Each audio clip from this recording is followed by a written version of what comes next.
Picks of Equinage for park racing on Monday, June 30th. We are finishing the first semester of 2025 with these picks. Don't forget to register your free user at equinage.com. You have there the QR code. Three races per day. You can try, you can test the system the time that you want, and you watch the race simulation of the first race, a courtesy of the race simulator of equinage.com. The top two picks of the Scotty picks, 55% winning rate. The long shot between 11 to 14%. That is a very good reference for each race, especially when the races are extremely competitive or equalized. This is a good case. For example, the win percentage is a probability calculated for each horse based on stats. It's a mathematical value. It's completely independent from these two picks. So if they match, that is perfect. The pace is the initial speed of each horse. You watch it in the race simulator anyway. The SOR external race is the competitive level of each horse in average. This is the record of the horse for this distance surface. The competitive level of these races at the distance, and the GSR, the genetic strength rate, the pedigree of the horse in one number. The higher the better, especially when races are 7 furlongs and over in my criteria. In this race, for example, the 7 is the highlighted GSR, is the top one, is the long shot. And at this distance, I'm seeing the GSR, for example, of the 6, that is the top win percentage, that is almost 20 points under this horse. I will consider this horse in all the bets, obviously, because the pace scenario where the 3, 1, 6 will be fighting for the lead, maybe the 6 is winning this battle. You could consider this horse, obviously, because it's the top win percentage, but this GSR is a bit limited, and he could be a bit tired after this pace scenario, and that opens the door for the 5 and 8. They have a little bit better GSR for the distance and will be chasing the speed. So 5 and 8, the top picks with a good chance. And this long shot with this powerful pedigree, he could win the race. So don't leave out this number 7. Obviously, I mentioned the 6 that has some tactical speed. In race 2, 4 and 5, the picks, and 3, the long shot. This race looked very equalized. 6 horses. The difference is not too much in the win percentage. The speed of the number 1 is higher than most of the horses here, and has 1 victory at the distance, but the competitive level is lower, has some tactical speed. That is the reason I think you can use it, but obviously the competitive level of the number 5 it could make the difference. He will chase the number 1 going back to dirt and a short distance in a lower competitive group. So he will chase the number 1, and probably he's going to defeat him. He's going to check him down. So 5 and 1, the top picks. The 4 will be chasing as well, has a good shot. He's a horse that is a stalker. So these 2 will chase the number 1, and the number 3. He's a bit irregular, but he could hit the board. Is the long shot, 6 to 1 in the morning line. Mix the 3 for the exotics in the Exacta, Trifecta, Superfecta. Race 3. 1 and 4 and 6, the long shot. I put 1, 4, 3, and the reason is a good win percentage. He's on 1 for 10 at the distance, but as you see, he will be dealing with the speed of the 3. The 3 has a speed, but this horse number 1 has faced a tougher competition, and at this short distance, I believe he's going to outduel the number 3. If that happens, the number 4, that is the enemy, and the number 2, and even the number 3, the 3 is going to fade at the end, but he could finish in the Exacta or Trifecta. That is the reason I keep him as a fair option. But see, the 2, he's irregular. This horse has struggles to follow the pace, so he could be in the Trifecta or Superfecta maybe, but winning over the number 1. And the 4 maybe is a better horse. It's lowering the competitive level, dropping class, but see, this horse struggles in short distances, so he has no tactical speed. So for sure, he is going to be running from behind, and the distance is too short. So if the number 1 outduels the 3, the 4 will come, but I believe it's going to be very late. So I believe the 1 is going to win the race. A single for the early P5, you can say. In race 4, 1, 7, and 3 and 4 at your criteria. See the speed of the number 1, strong at the distance. I believe this horse will, this mare will go to the lead, and it's going to be a tough cookie. The number 7 ran well last time out, was facing tougher groups. Obviously, it's the main enemy of the number 1, these two. And you have then 2 options. The 4, that is a bit irregular, has a shot. Is the long shot, has a shot. And the 3, that is running very well. Last time out in a lower competitive level, not in a lower competitive level, in a lower claim level, because the competitive level was higher than this one, despite it was a 5,000 claiming. So this horse has a chance to run very well at the short distance. I believe she's doing better in a short distance. So I repeat, the speed of the 1, the 7 will chase, and 3 and 4 options. 3 and 4 options against this 1 and 7. In race 5, the speed of the 3, but 2 for 23, the GSR is lower, and then you have this powerful GSR with the top win percentages of the number 1, the number 4, and the number 6. These 3 are the horses that are going to define the winner here. The number 3 will lead the race. Obviously, the number 1, as I mentioned, the 4 and 6, they are coming. They are coming for him. Probably the number 4, that is the top pick and use it, is coming for a very strong victory.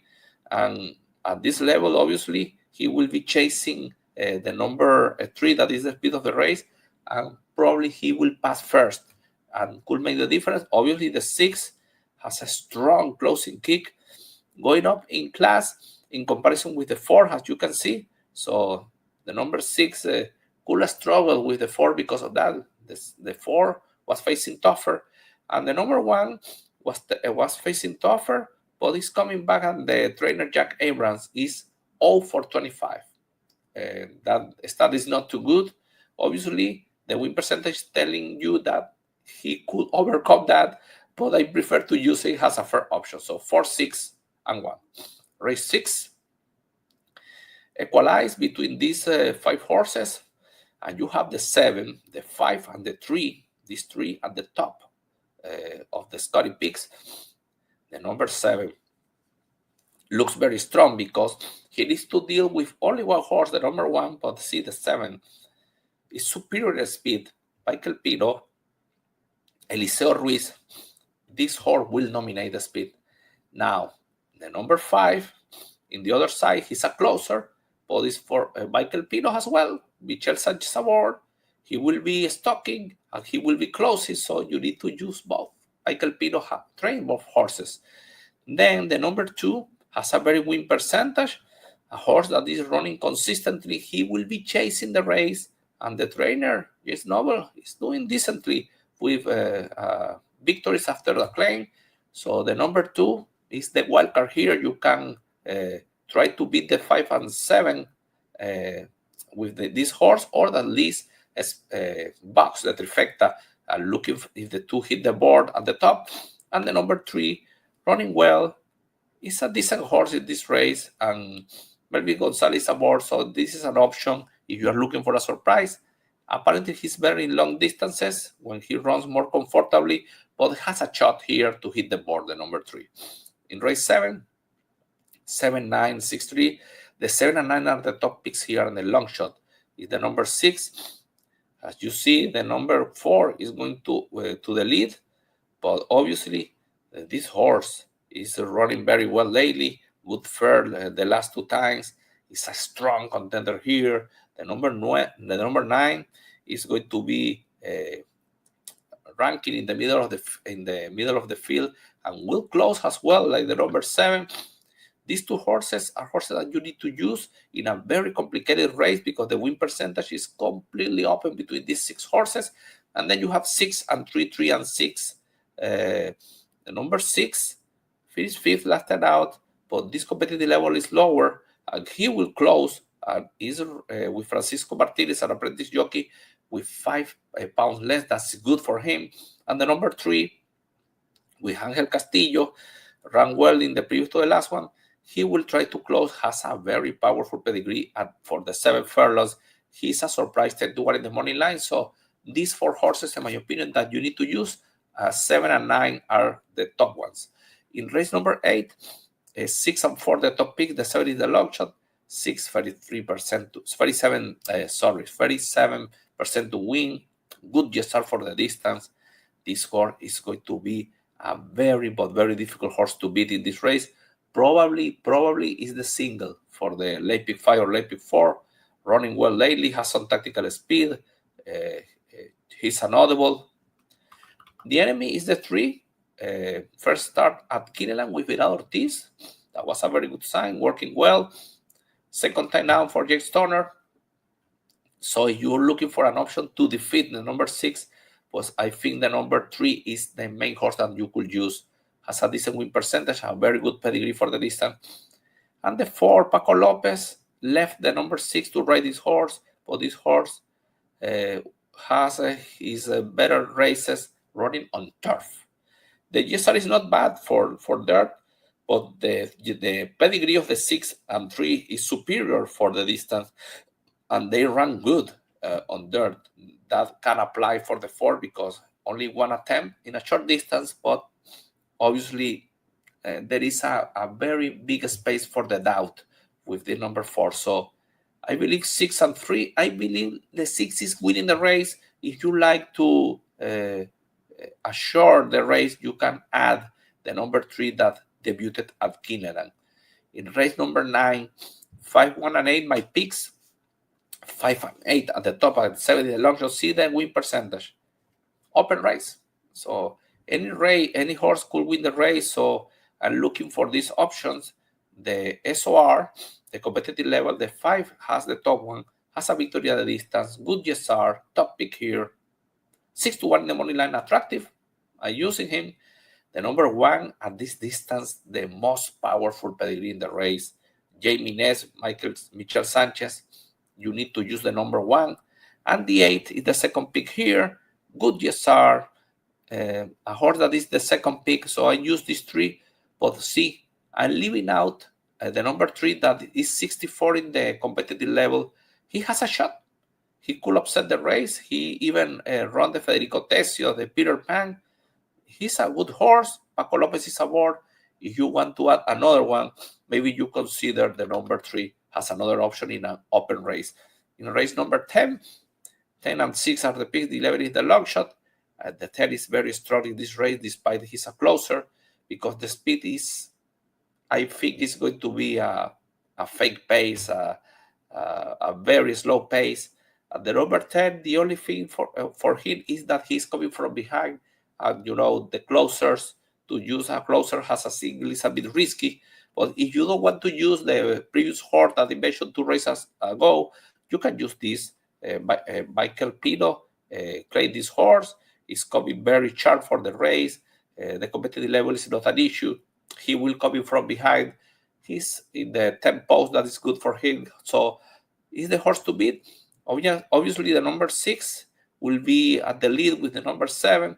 The 6 has a better pedigree than the 7, a little bit, and was facing better competition. So the number 6 is the strong enemy. The 11 as well, facing a tougher competition, has more tactical speed than the number 10. So 6, 11, 11, 6, the enemy of the 10.